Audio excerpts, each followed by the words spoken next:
Hey guys, welcome to the Drone Horizon podcast. I'm Alex, and today I'm joined by Jonny Rogers. Jonny, would you like to introduce yourself? I'm Jonny Rogers. I'm 23, photographer from London. I've been doing photography for about 6 years or so. My Instagram handle is at JPR Photos, and yeah, that's pretty much it. Cool. Well, thanks for being with us today. As always, we've asked you to send over three of your sort of favourite shots or shots that have got a story behind them. We've got three fantastic shots, so we'll start off with the green one. Do you want to go ahead and explain why you've chosen that one? Yeah, I get it up. That photo was taken on the island of Terceira in the Azores. I was lucky enough to go last January before this coronavirus. Um, it's a real hidden gem, that island. I wasn't expecting anything out of it when my mate suggested that we should go. And we got there. I started doing some research beforehand, so everything I do before my trips, I research a lot of the locations and stuff like that. So go on Instagram and just save a bunch of posts on locations that I think would be worth visiting and stuff like that. And this was one of the locations that I spotted. There's really good photographer. I can't remember his name. I've forgotten his name. Damn it! Hang on a sec. Yeah, so there's this really cool photographer there called Bruno Zera, and I used a lot of his photos for inspiration and stuff like that. And there was one photo in particular that he'd taken that I wanted to replicate, and it was very much like that image. So yeah, getting to that, we went to that location. We were on the island for about 5 days. We went to that location 4 of those 5 days because we really wanted to get the best conditions possible for it. And I think we absolutely nailed it in the end. Yeah, definitely. I mean, it's a really fantastic shot. You've got some really nice colours, sort of all from the foreground to the background, and I noticed you've got some sheep as well, which give a perspective of sort of how big it is, which is always good for shots that are taken a long way up. It's a bit unusual with the fields that sort of dip into the crater. Is it like an old volcano, or is it just like a mound? Yeah, my understanding of it is it's an extinct volcano. So it's clearly the sort of the this classic cone shape of volcano. So that's my understanding. However, I'm not actually 100% sure. It's clearly extremely old because, as you say, the fields have grown right over the top of it. So yeah, it's extremely unusual in that sense. Yeah, I mean, are you in the picture at all? Are you sort of down the bottom? Because normally with these kind of shots, you can sort of spot the photographer down in the bottom or spot the car that they were in. No, I'm not in this picture. We were. I think I flew about. I think it's about 700 or 800 meters to get this photo. So I think in that photo we are somewhere off to the left. There's a little road that went off to the left that we found had really good connection for flying the drones. You could easily get GPS, but as soon as you started getting too close to that sort of volcanic cone, it GPS started to drop, and it took a bit of time to try and get any GPS. So yeah, that's the reason why we were a little bit further away. Is this a multiple shot panorama? Because obviously it's a portrait orientation, or do you take your shots portrait like a single shot? Yeah, I believe this is a three-shot vertical panorama, um, which I find when it comes to drone photography is the best way of doing it because otherwise you're going to have to start flying really far away, especially if you're posting on Instagram, because obviously Instagram immediately crops down the post to 4x5 no matter what. So if you're taking it on a landscape orientation, then you're gonna find that you're gonna lose a lot of space sort of in the top and the bottom of the frame. So I like to do a three-shot pano, which for me it makes more sense. But yeah. Yeah, and obviously it increases the quality of the picture as well, so you end up getting like a bigger shot overall. That sort of brings us nicely onto your second shot, which is also a panorama, I'm guessing. That's the sort of orangey one. Do you want to talk us through why you've chosen this one? So actually, you're wrong. This isn't a panorama. This is just one shot. But I've chosen this one purely because of the story behind it. Because the story behind it is absolutely mad. Um, so this is it's Ship Rock in New Mexico. It was when me and four other mates from Instagram, we hired an RV out in America and went across basically the western states. So this is in New Mexico, and we've been driving probably close to about 3 or 4 hours to get here. We were all quite tired when we got here, and so our plan was to basically stay here for the whole night, capture Shiprock during sunset, and then capture it during sunrise as well. Well, that didn't happen. Reason being is we had a bit of an interesting encounter whilst we were out there with the locals in particular. We were all sitting in our we were sitting in the RV, and this was after this photo had actually been taken. And this woman came up to the RV door, knocked on the door, and said that her boyfriend had basically dropped her off here, and that she was waiting for some friends, and could she just hang around the RV because she felt safer, basically sort of around the RV, which was absolutely fine. So we said, yeah, that's no problem. About 10 minutes pass, she knocks on the door again, asking if there's any possibility that she can come inside because she feels safer inside. And considering that we were all five guys inside an RV, that we had a huge amount of photo equipment in terms of cost as well. I think we had probably 40 or 50,000 pounds worth of photo equipment in this RV. So we were we were like, well, not really. You can't do. We're more than happy for you to hang around outside the RV. That's fine, but you can't come inside. I mean, there's not enough space for six people anyway. We were struggling with five. But so yeah, another 10 minutes passes, and again she comes up to the door and asks if she can use the toilet this time. And again, because we're all guys, it seemed a little bit inappropriate from where we were sitting. So we said no again. And then she another 5 minutes pass. She comes up again, knocks on the door again, and then starts saying that she feels really unsafe and she wants to come inside and all this sort of stuff. We were starting to get a bit sketched out because this was happening way too often. So we said no again. But we had the RV door open. She tried to force her way inside. She tried to come up the steps, which we weren't having at all. So we sort of gently pushed her back down the steps. And then she started crying, saying that her boyfriend had left her and that she was waiting for her friends, but she didn't know where her friends were. She didn't know where she was meant to be going. And then she changed her story completely, saying that she needed to wait for her friends in a town. And then she started asking if we could take her to this town.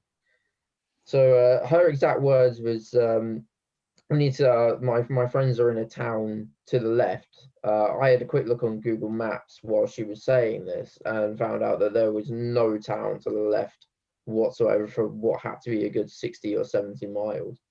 So at this point, we were really sketched out. We closed the door and locked the RV and drove off, thinking that she was going to try and lead us into some sort of trap.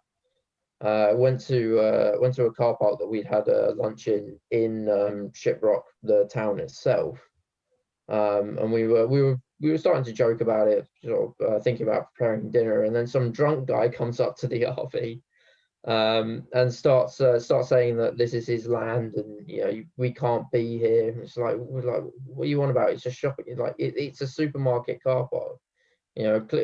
Like you don't own this land. He started saying, oh, don't you know who I am and stuff like this, and we're like, no, no, we don't know who you are. Anyway, he was clearly quite drunk, so we offered him some beer to see if that would calm him down, which seemed to work. Until he suddenly pulled a knife on Hugo, who was in the passenger seat window, and we had the window was open. He pulled a knife out of nowhere, and at this point we were like, okay, right, we need to go. So we closed the window, and as we drove off, he basically bent down underneath the RV, and we weren't too sure exactly what he was doing. He was either trying to slash the tires, or he put something under the RV. So at this point, we were really sketched out and really quite freaked out by the whole situation. It was, it was dark, it was night. We didn't really know exactly where to go at this point because we were miles away from our next location. I think we were about 250 miles away from where we wanted to go next. So we were like, well, we're not exactly too sure where to go because obviously we want to be somewhere for sunrise. So we drove on a couple of miles, made sure that no one was tailing us, looked underneath the RV to see if anything had been placed. Nothing had been placed, but we still felt unsafe enough in New Mexico, so we just ran for the border. We just ran for the closest border, which was Utah, and just went into Utah and ended up at another location for sunrise that we hadn't even seen before. But yeah, that photo, the story behind that photo is absolutely crazy. And it's probably, in terms of stories from photography, one of my most insane stories I've ever had. So yeah, no, that's mainly the reason why I chose that photo. Yeah, I mean, it's not a situation that I can imagine is very nice, especially when you're in a foreign country as well, because you sort of don't really know, you don't know who it is, you don't know anything about them. And just from when you were explaining it, it did sound like you were almost targeted, whether that was because you had the drones out or whether they just sort of thought they'd take advantage of the fact it was an RV. But I mean, you managed to get a fantastic shot out of it, and it's a fantastic shot behind the fantastic story behind the shot, should I say? Sorry, but yeah, I mean, that's not a situation anyone wants to be in, especially. I mean, luckily for you, you weren't on your own, or it wasn't just two of you. Obviously, being the five of you, you probably, you're able to control the situation a bit better than if it had sort of been one or two of you. But yeah, I mean, that doesn't sound like fun at all. Yeah, it was completely unorthodox, that's for sure. But yeah, you're right. I feel like as long as the photo is good, then the rest doesn't really matter, really. Um, so yeah, no, really, really unorthodox situation. Yeah, definitely good that we have five people with us because I think just one or two of us, I think the situation would have got out of hand pretty quickly on that. So Yeah, definitely, and obviously it was good because you were able to move away as quickly as you did to sort of get away from the situation. If you'd have been stuck there for the night, and you could have ended up being outnumbered or something like that. But I mean, that's not a nice thing to have to think about. But obviously, being you were able to sort of get away from the situation, which is what matters. And as I say, you managed to get a fantastic shot out of it at the end. yeah, exactly. Yeah. So moving on to your last shot, do you want to talk us through why you've chosen this one? Yeah, so this was taken in Budapest, the capital of Hungary. Took it in around September 2018. It was just after I'd been on a trip to Hong Kong and Bali. So I didn't really have any money. And then my mate came up and said that he had a couple of weeks off of work and did he fancy going somewhere? So I was like, yeah, sure, why not? I've got no money, but whatever, little details. So yeah, we went to Budapest for 5 days. Did everything really cheap. Found a really cheap Airbnb, not Airbnb, hostel even. Found a really cheap hostel. We ate out cheaply as well. I mean, Budapest is a very cheap city in general anyway, so it was it was a perfect mix. But I didn't really know what to expect when it came to Budapest. I hadn't had much experience in traveling before this. So in terms of looking up locations and stuff like that, I hadn't done anything. So I had no idea what to expect whatsoever. And what I got was absolutely beautiful architecture. The city is just full of it. It's unbelievable. Um, it's just a really, really nice place to be in general. But yeah, no, the architecture is absolutely gorgeous. And I wanted a photo that highlighted this. So the main piece of architecture in the city, or the best piece of architecture in the city, was the government building, which sat on the right next to the Danube River. Um, so I decided that I wanted like the best shot I could of that. So yeah, I took the drone up around there, and yeah, just I feel like, especially with architecture, having a higher perspective when it comes to drones, it just highlights it a lot better. You can see the detail a little bit more as well. Yeah, it's just absolutely gorgeous building. I'm not too sure exactly when it was built or anything like that, but yeah, for me the main focus on this was it was just highlighting that building and making sure that stood out above everything else. And then the sky was just a little bit, just a cherry on the top of the cake for that one. Yeah, definitely. I mean, you've got a really nice sort of leading line that comes up from the bottom of the picture right alongside of the riverbank, which sort of leads into the distance. But you've obviously managed to get the lights sort of highlighted really well. Just by looking at some of the cars on the road, it looks like you've done sort of a long exposure. So do you know off the top of your head what the settings were for this? Uh, in terms of, I'm pretty sure the exposure for this one was about 3 or 4 seconds. I've got the Mavic Pro, so I stuck it in tripod mode. Because I never used it before this. I never tried like evening photography or even nighttime photography with the drone. Because I just didn't think the tripod mode would be able to stand up to it. But I was really, really surprised at how well this came out. Yeah, no, it's my favorite photo in terms of editing. When I edited this, I felt like I knew it was gonna go. It was gonna do well, and it was gonna be one of my best photos that I've taken. It just everything about it. You just as a photographer, you have a picture in your head of how you want stuff to turn out, and this turned out exactly how I wanted it to turn out, and I feel like it does justice to the location as well, which is really really important for me. So yeah, really really happy with this photo. Yeah, definitely. With regards to the sky, obviously the sky's quite pink and well exposed in this, as well as obviously having the buildings. Is this two photos that you've HDR merged, or is this just the sky you got from the same exposure as the buildings?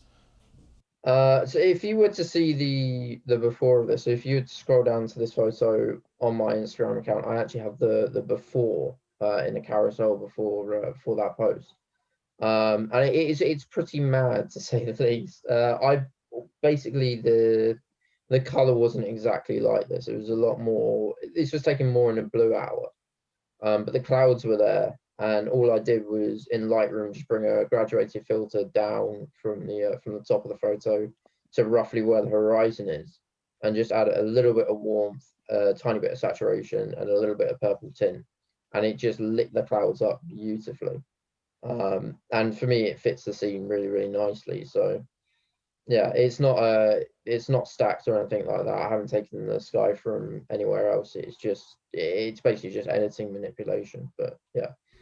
Yeah, and obviously you sort of briefly touched on the fact that this was a long exposure as well. So, I mean, you must have had pretty perfect conditions with no wind to be able to get sort of such a perfect image. How did you find flying in the city with sort of interference as well as wind? I'm glad you mentioned that. I think in any city that you fly, interference is going to be a big problem, especially if you don't have the drone modded in any way. I know you can, especially in Hong Kong and places like that, you can get your drones modded very easily to take off the height restriction and to give them signal boosters and stuff like that. In this particular, yeah, in this particular occasion, how because this was a government building, you couldn't get anywhere near this. I tried getting close to it, and every single time the connection would just completely cut out, and it would return to home.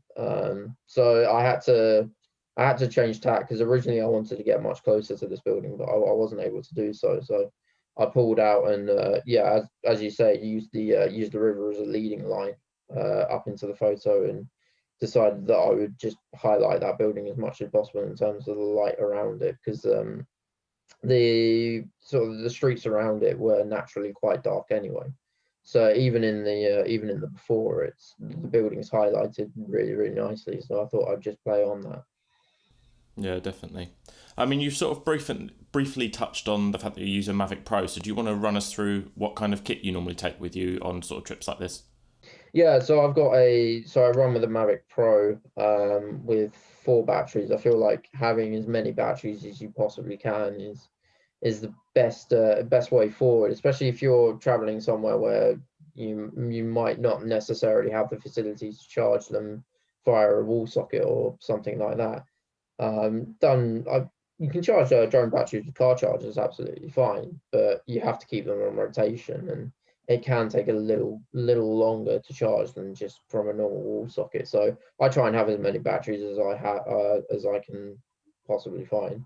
In terms of the controller standard. It's not a smart controller or anything like that. Personally, I don't see the need for a smart controller. My phone screen's big enough to use as a screen. I find it works absolutely fine. Never had any problems with it. So if it's not broken, don't fix it. So I don't bother using a smart controller. Trying to think of anything else when it comes to. I don't think so. I don't actually have any filters for it. So it's the next thing that I need to have a look for. But yeah, I don't have any filters. But I do want to upgrade to the Mavic 2 fairly soon. A lot of my friends use the Mavic 2, and I'm really, really impressed with the photo quality and the video quality. And yeah, I think that would be a better option for me rather than the Mavic Pro at the moment. Yeah, and I think with the Mavic 2 as well, I think the Mavic 2 exceeds expectations in terms of video. I mean, it's a fantastic camera on it, and even with sort of standard pictures, it's still very, very good. But I think the Mavic Pro's only downfall is the video. I mean, I've got a Mavic Pro as well, and when I've used it for video, that's definitely the downfall. And I don't tend to shoot too much video, so it's not something that sort of affects me too much at the minute. I mean, the pictures I get out of it are fantastic, and obviously the pictures that you've sent over are fantastic. So it is a very capable drone, but I think that its only downfall is the video. But obviously, that's why you've got sort of upgrades, and that's why other drones were made sort of after it. Yeah, the other downfall I would highlight with Mavic Pro is the autofocus isn't that good.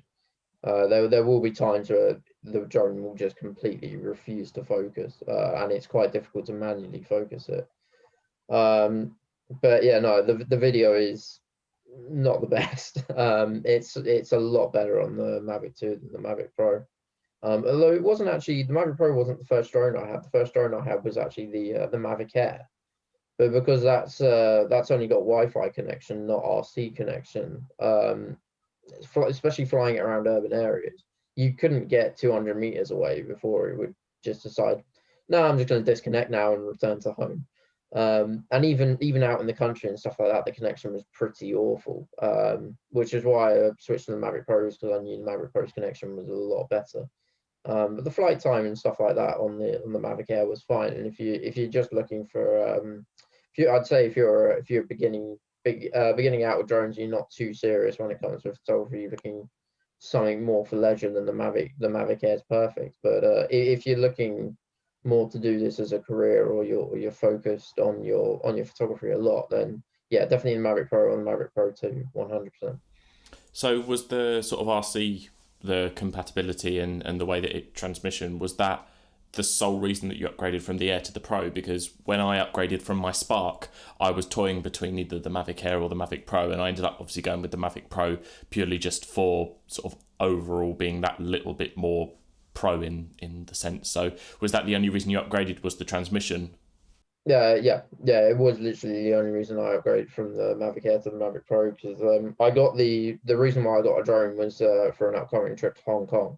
I'd seen incredible drone photos of Hong Kong that I really wanted to replicate. And after a short test flight just around the outskirts of London, I realised the Mavic Air was never going to be able to get far away enough to really be able to capture anything that I wanted to capture in Hong Kong. So yeah, I switched over to the Mavic Pro as quickly as I could, because I knew that the RC connection was good, and I heard from plenty of people who had them that they were perfectly capable of flying in cities and flying pretty far away and getting decent shots. So So with regards to sort of bags and cases and that kind of thing, do you use anything like that for your drone, or is it mainly just sort of throw it in whatever backpack you're using at the time? I have the travel case for the Mavic Pro. That came with it, and I don't really have a camera bag as such. I just usually use a rucksack and then a coat or something just to pad it out. Um, but yeah, no, I just use the travel case and just sort of try and fit that in whatever I can. So Yeah, fair enough. I mean, you sort of roughly touched on that you previously used the Mavic Air and then have gone into the Mavic Pro. So do you want to explain how your sort of interest in photography came about? yeah, so yeah, so in terms of my journey with photography, my dad was very keen on photography back when I was younger. And I remember it was a family holiday in France on Mont Saint Michel. He gave me just a little disposable camera, and I spent the whole day just taking photos, and I absolutely loved it. And this was probably when I was about 5 or 6 or something like that. And then I took a bit of a break from it, and then got my first camera for my it's either my 12th or my 14th birthday. I can't actually remember exactly which, but I got my first little camera. It was a little Nikon Coolpix, little digital camera. And we again on family holiday, which is in Croatia. I was taking photos there. Again, absolutely loved it, and realised that photography was definitely something that I should pursue. And it was on a geography trip to Iceland at the end of secondary school for me, that I really started to get into photography and really started to put time and effort in. I got my first DSLR camera just for that trip, which was a Sony Alpha 350. Um, Terrible little thing, absolutely terrible camera. Its ISO performance was horrendous. You couldn't put it past 200 without getting grain.